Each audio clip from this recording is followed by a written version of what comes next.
And welcome back to SA Sports Show. I'm Greg Anderson and my co-host Barry Curtin. So far so good again. Phil's left us as we mentioned earlier. Phil who? Yeah, exactly. Phil who? I'm starting to agree with you there. Yeah, Phil but who? This next segment, very interesting. Yeah. Got Tony Neill in from Fit Program to Fit, should I say. Very interesting. Tell us a bit about it. Yeah, well, Greg, 19 years ago I established the business, and basically it was around physical, nutritional and mental protocols, if you like. And, you know, I'd had a background in coaching and worked at a couple of sample clubs, and I was involved with AFL recruiting. And I was looking at a lot of these players that were coming through the special squads, and they were supposedly getting the best of the best. And I thought, well, what about these players that are left out? You know, who's helping these guys? And, you know, at club level you can get left behind, or you can be one of 60 players on a list and you don't get the individual stuff as such. Yeah. So I'd been helping out some guys already for about 3 or 4 years, and I just thought one day, you know, I'm going to set this up as a business.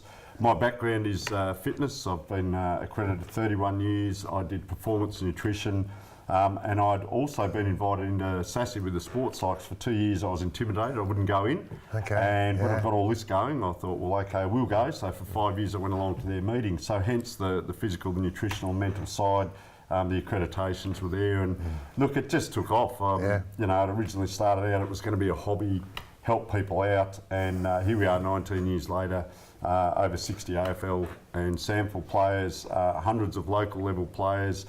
We've now got club programs and also coaching programs as well. It's such a big business though, this, because back in my day, and I suspect your day as well, you know, you train Tuesday night, Thursday night, and have a couple of beers. Yeah, that's it. And a pie. Sounds pretty good, doesn't it? Well, that's right. And then on Saturday you play.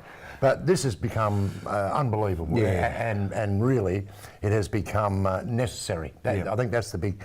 But Oliver's with us. Oliver is part of the program, and you obviously work very closely with Tony. Explain to us what you do, how you got in touch with Tony, and what sort of influence has he had on you? Yeah, so I've been involved with Tony for about 5 years now. We met through friends, and he's been fantastic for me with not only my mental side but my physical side. I've played a lot of footy, been at Nord and been at Port, and now I'm, you know, just playing in the amateur league at the moment. But Tony, you know, he's always ringing me. We're always going for coffees. We're always having physical sessions, mental sessions, and you know, everything he's done and put into me, and it's not just me, it's everyone else he works with. It's just been phenomenal, and I get a lot out of it. I think, especially with my mental side. Yeah. I set my goals and I can achieve them because Tony helps me reach them. So. Yeah.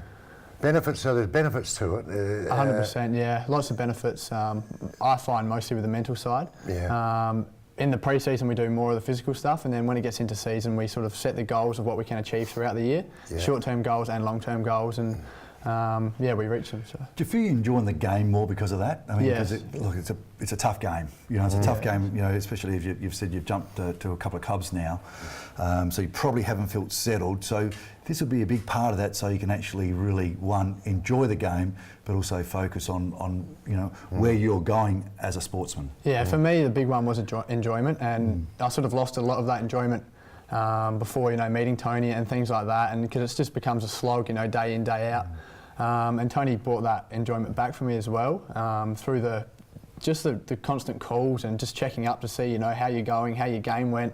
He'd come out to games, he wouldn't expect anything for it, he'd just be there for your support. And, fantastic, yeah. You know, I've gotten a lot of things out of it, and I couldn't be happier. So, Tony, I'll come back to you here. You get a fellow like Ollie, who's playing footy. He has a really bad game on the weekend. He doesn't play well. He turns the ball over a couple of times. Blokes hop into him a little bit. What are the sort of things that you would ask him if you met him for a coffee on Tuesday, not knowing that he's had a bad game here, but what are the sort of things that you would run past him? Yep. So we go in with a structured performance review, and depending on what Ollie tells me at the start, depends on which way we go. But first of all, you know, how do you think your performance was overall? And then you can break it down by quarter to quarter. Did you get feedback from the coach? So because you have a circle of influence around you, the people that you do listen to, and then there's the ones that just say you did well, whether you did or didn't, you know, family and friends and so on. So we go into, okay, what is the coach feedback to you? Had you had any injuries during the game, prior to the game? How you felt your own performance was? Okay, did you prepare this way? How was your training performance through the week? how was your game performance? Okay, what recovery have you done? And that's physical, nutritional and mental. Yeah, And yeah. then the next thing, we go through some of those, what we call strengths and deficiencies. Yeah. And then I'd say, okay, and I've used this philosophy for years, whatever were the 3 things that you didn't do on Saturday, are you going to focus on them for this week? Okay. So rather than saying there's 20 things, we go into, okay, what 3 things will you focus on this week? Yeah. What was the feedback? Oh, well, maybe communication, or wasn't your head over the ball, or didn't contest enough, didn't understand the game plan, awareness of opposition team plays, whatever it may be. Pick 3 things and you focus on that for the next week. It's motivation comes from within. Inspiration comes from others, but motivation from within. All we do is prompt. I know you've worked with a lot of AFL players, SANFL players, and many we spoke about before, and privacy, we can't talk about it, but stars. What about coaches? I mean, coaches can be very lonely, and I must admit, I found it really tough my last 4 or 5 years because the game was changing. Was I doing enough for to work on those changes in my own ability to coach? As you said, straight away, what's the coach say to you? Well, hang on, I've got 22 players. How do I get around? So the other step, you obviously must work a lot with coaches as well, and that must be a whole different the sort of world out there for that aspect. Yes, look, around 2005, 2006, I started working with some coaches. It wasn't a structured program, but it was helping them because I've had a coaching background as well.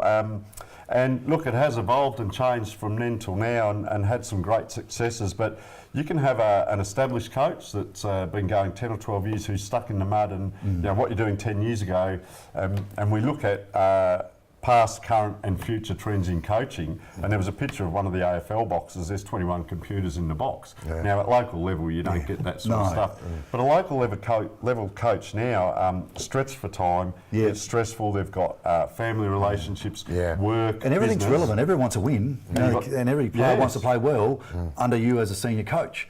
So whether you're coaching down at Old Ignatius or at the top level, there's a lot of pressure, and you want to maximise your coaching potential, if you like. And we now have a structured coaching program, and it's about maximising the potential of the coach. So where are you now?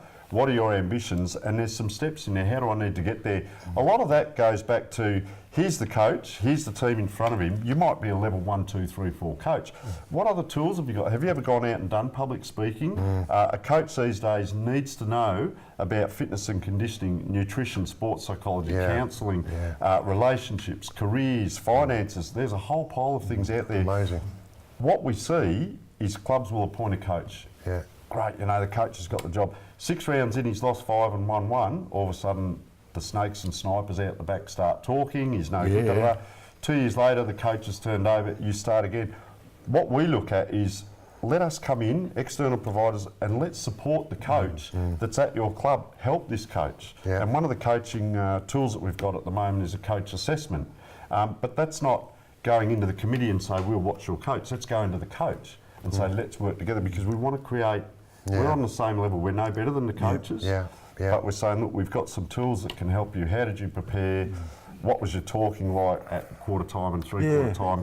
What's your follow-up? What's your care for the players? I know for Oliver, we're not going to say which club, but he's got a fantastic coach at the moment. The care that this coach puts into his players, it's not about the 2 hours on game day. That's the overflow. That's right. Of everything else. That's supposed to be the easy part of it. And a lot of our stuff isn't about getting the ball from one end to the other. It's helping the coach off the field. So I'm a coach now, and I'm watching this program. I'm watching Channel 44, and I'm watching SASS Sports Show, and I'm thinking that's not a bad idea. Good idea. That's something that I should be involved with. So how do I get in touch with you? Well, that's a big one. You can come along to the website, Programs to Fit. And you can also contact by email, so it's tony@programstofit.com.au, and we're happy to send out. We've got a coach-to-coach program. We've got a Facebook page that's a coach-to-coach group in there.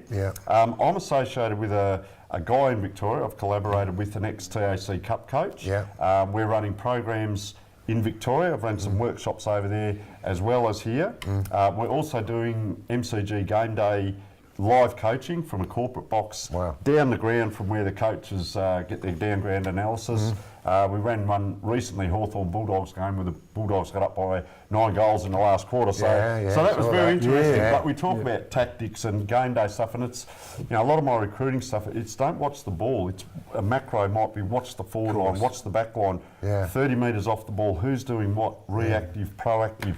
And we're finding there's a lot of call for that sort of stuff. You know, what are I think you there is watching today. Yeah, well, Tony, good luck with that. Fantastic. Thank you very much, Really Greg. interesting. Absolutely. I wish I'd probably spoke to you about 5 years earlier, because I was finding it pretty tough on that coach's box. it Let me is a tell very you. tough gig. All the best. It's great that you love the sport and you're happy with the sport, and you're doing well, which is fantastic. So thanks, guys, for coming in. All the best for the rest of the year. We're back after the break.